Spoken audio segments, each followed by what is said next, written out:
लोकसभा सांसद और all India Majlise Ittehadul Muslimeen के प्रमुख असदुद्दीन ओवैसी ने कहा है कि बाबरी मस्जिद थी और रहेगी। पिछले साल नवंबर में आए सुप्रीम कोर्ट के फैसले के बाद बुधवार यानी 5 अगस्त को अयोध्या में राम मंदिर के लिए भूमि पूजा का कार्यक्रम हो रहा है। इस कार्यक्रम में प्रधानमंत्री नरेंद्र मोदी और उत्तर प्रदेश के मुख्यमंत्री योगी आदित्यनाथ भी शामिल हो रहे हैं। एक और जहां नेता और सांसद भूमि पूजा का स्वागत कर रहे हैं, वहीं कई हलकों से विरोध की आवाजें भी आ रही हैं। बुधवार की सुबह ओवैसी ने ट्वीट कर कहा, बाबरी मस्जिद थी, है और रहेगी इंशाअल्लाह।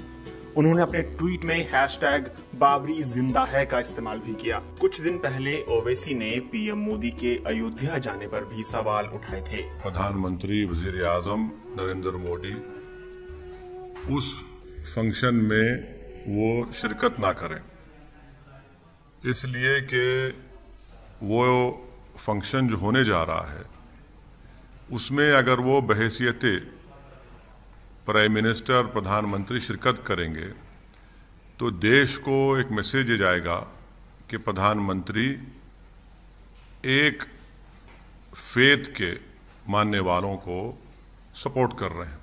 वहीं एक दिन पहले ही All India Muslim Personal Law Board ने प्रेस रिलीज जारी कर कहा कि बाबरी मस्जिद हमेशा एक मस्जिद रहेगी। इस बयान को ट्वीट करते हुए मुस्लिम पर्सनल लॉ बोर्ड ने लिखा है, हागिया सोफिया हमारे लिए बड़ा उदाहरण है।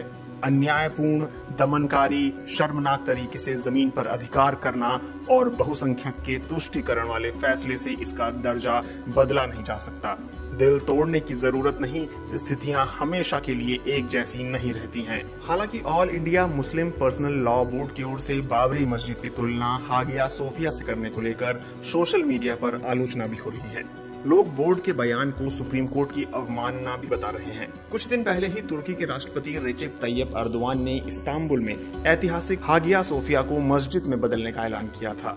हागिया सोफिया का लगभग 1500 साल पहले एक ईसाई चर्च के रूप में निर्माण हुआ था और 1453 में इस्लाम को मानने वाले ऑटोमन साम्राज्य ने विजय के बाद इसे एक मस्जिद में बदल दिया था। हागिया सोफिया को साल 1934 में आधुनिक तुर्की के निर्माता कहे जाने वाले मुस्तफा कमाल पाशा ने देश को धर्मनिरपेक्ष घोषित करने के बाद मस्जिद से म्यूजियम में तब्दील कर दिया था। अयोध्या मामले में आए फैसले के बाद all India Muslim Personal Law Board ने सुप्रीम कोर्ट में पुनर्विचार याचिका दाखिल की थी, जिसे सुप्रीम कोर्ट ने खारिज कर दिया था। सुप्रीम कोर्ट ने केंद्र सरकार को अयोध्या में मस्जिद निर्माण के लिए 5 एकड़ जमीन देने का निर्देश दिया था।